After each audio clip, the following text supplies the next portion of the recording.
ఇక్కడెందుకు ఆపమన్నావా నువ్వు? తమరి డ్యూటీకి టైం అయింది కదా. నీకు నాకంటే అదేగా ఇంపార్టెంట్. నేను ఆటోలో వెళ్ళిపోతాలే. డ్యూటీది ఏముందిలే అను, పర్లేదు నేను డ్రాప్ చేస్తా. అబ్బబ్బా, అంత కన్సర్న్ వద్దు సార్. అయినా గొడవపడ ఒక్కరోజు లవ్ చూపిస్తే సరిపోదు. నాకు అది రోజు కావాలి. కానీ నీకు మన లవ్ కంత ఇంపార్టెన్స్ ఇచ్చే టైమే లేదు కదా. లైట్ తీసుకో. అంటే ఏంటను, నేను మన రిలేషన్షిప్ కోసం ఏం చేయట్లేదా?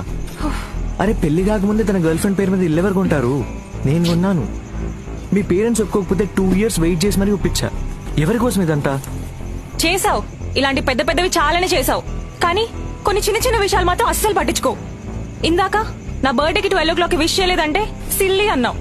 నా హెల్త్ బాగాలేదంటే తొక్కలో మందులు వేసి పంపిస్తావు, కానీ నువ్వు మాత్రం తొందర ఇంటికి రావు. అరే కోపంతో కాల్ కట్ చేస్తే కనీసం కాల్ బ్యాక్ కూడా చేయవు. ఏమైనా అంటే వర్క్ వర్క్ అంటావు. మాకు లేదా వర్క్?